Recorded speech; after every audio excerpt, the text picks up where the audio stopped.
Okay, let's plumb some humdingers here. We'll place this to see where we gotta go. And we'll place our splitter where it need be. There we go. We'll place this again. So I made that mistake the last time. Oh boy. And we'll pass this on. Ta-da. So now we are fully hooked up on concrete. We need to do two things. We need to get the steel. Okay, I guess I can go around here, which is actually exactly what I've already done. See, I forget things. My working memory, I can remember, like, test answers from, like, however many years ago, but, I can't remember the most basic things I need to do my life. God, this is getting messier and messier. See, I try and do my best to wire things nicely, but, like, I'd rather work a bit quicker than, make things perfect. And, because if I was making things perfect, I'd also have to cut out so much, it's not even funny. It would be so boring to watch. Okay, that looks pretty damn good. That looks like it's running at full efficiency. 1200. So why are you yellow? What's the biggest complaint? You're not getting enough steel. Okay, well, we'll worry about that after the fact here, but, this is very odd. Huh, this one isn't lined up as nicely as the other ones were. It's alright, I guess. Okay, we all have power. We're a little low on steel on some of these machines. I don't know why these ones aren't running. Are we low on steel here as well? Looks like it a little bit, don't it? This one's just probably complaining because we're producing, yeah, we're oversaturated, which is a good problem to have. We'll focus more on that after we get this plumbed in, though. I'd rather run it fairly efficient for most of the machines going than machines just not going at all, you know? Oh, damn, dude, what's the most efficient way of running this? And okay, let's just run it dead center. It's just easy to remember. And I ran a Mark V again. We will fix that. Oh boy. Okay, so that should be good. Now we just gotta run the halfway point right here. Mark 6, it's not right.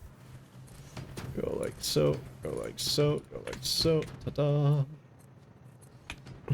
Basically do the exact same as we did over here. Fine by me. Ta-da. Now we should get lots flowing. All with Mark 6s. We've actually learned our lesson somewhat.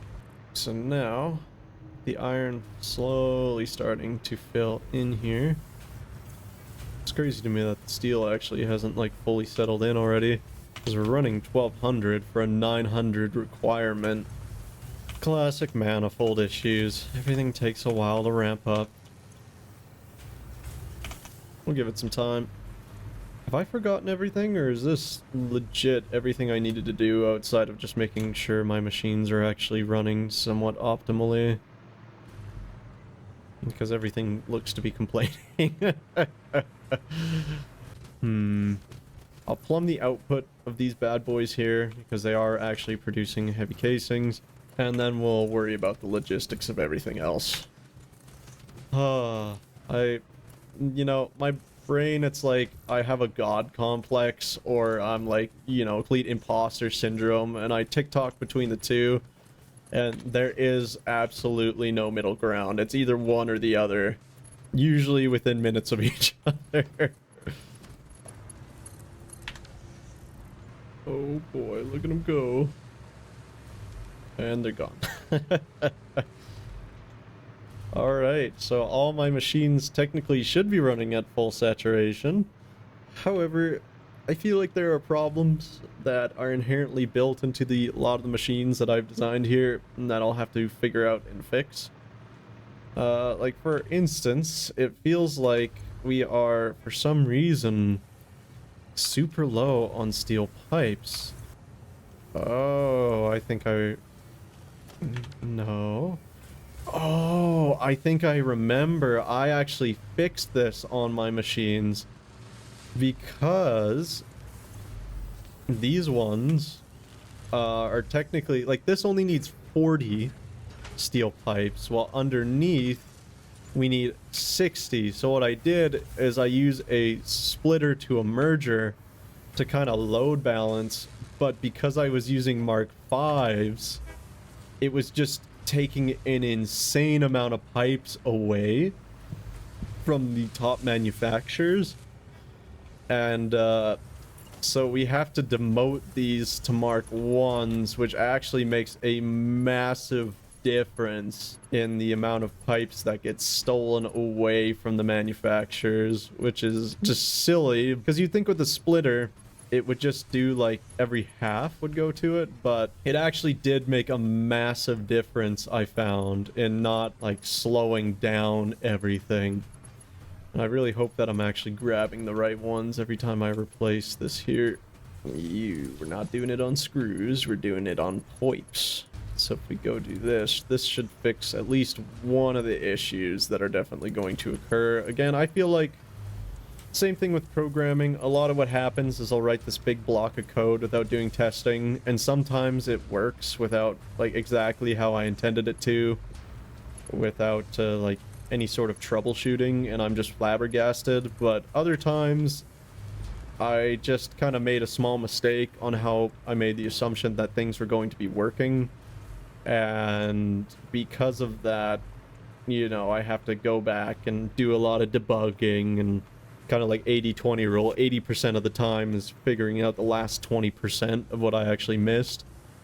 So for instance, there's these machines that technically can't be fully saturated yet, because these machines aren't fully saturated, so there's going to be less demand for them.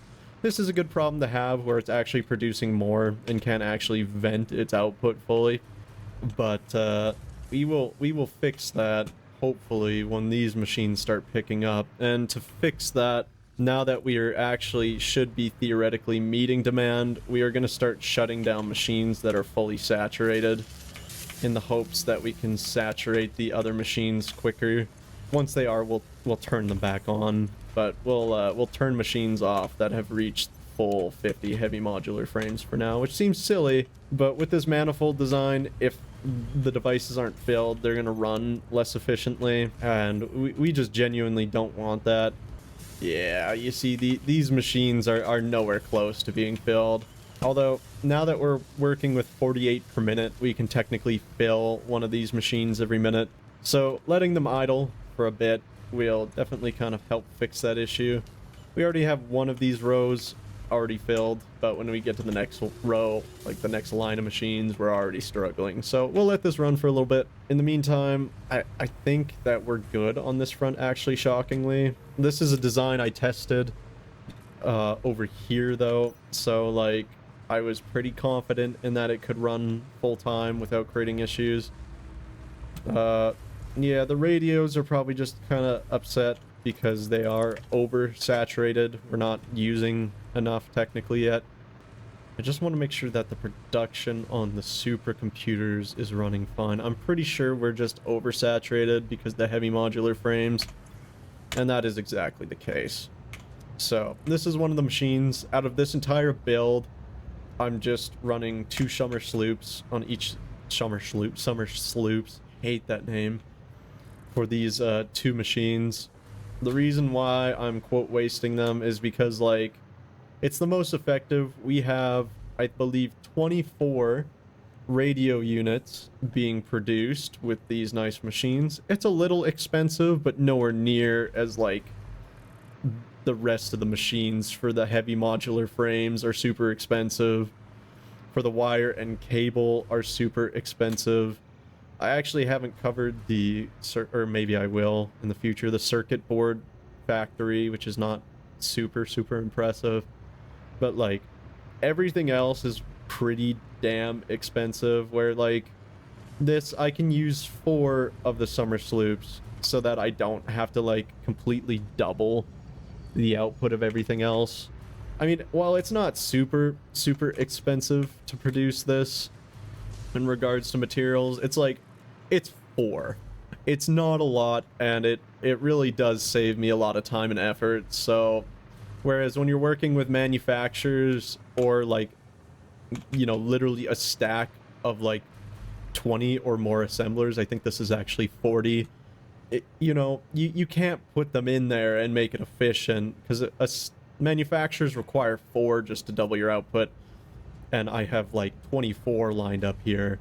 So that would be 40, or no, that would be 96 summer sloops to fill those to double the output. It would be 80 to fill up these, where here it's 4 to double the total output of those final products. Like, it is the most effective way of using it.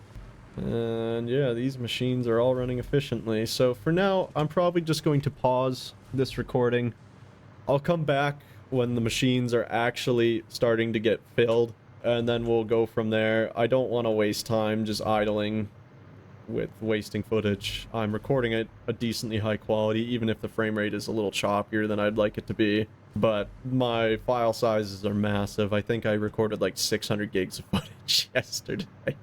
But it was, after some experimentation, the nicest footage that I could like get. So yeah, we will fill up these machines. In the meantime, I'll let my computer idle for a little bit, and we will come back hopefully with all these machines running and see if we're actually fully saturating everything or not, and if my planning for all of these machines was actually worth half a damn.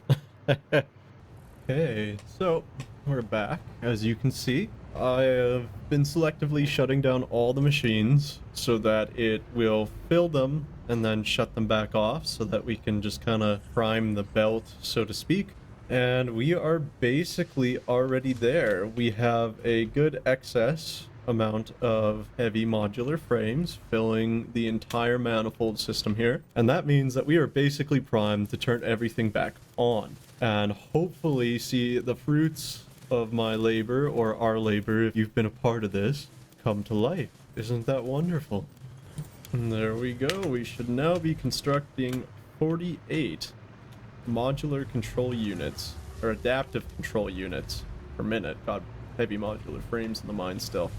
So now I think we should be able to fill these machines quite quickly, but we can also do the same thing with the selectively shutting them off if I feel like it requires it. We are powering, I believe, 20 assemblers here, so we'll see how fast our manifold system can deliver the goods, so to speak. Okay, after another length of time of waiting of the manifold to fill up on the next set of assemblers, I have finally selectively filled all the machines and then shut them off, and all of them are filled to the brim, and you can see that the belts are actually starting to backlog, which is perfect. We have finally reached the final stage as darkness sets on the world once again.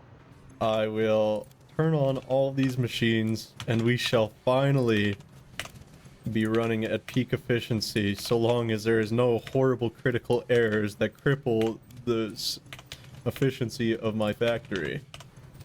And here we go. This is what it's all been about. The manufacture of 48... I can't even remember what they're called. 48 assembly director systems. A massive build, and as you can see, what this has all been for. Was it worth it?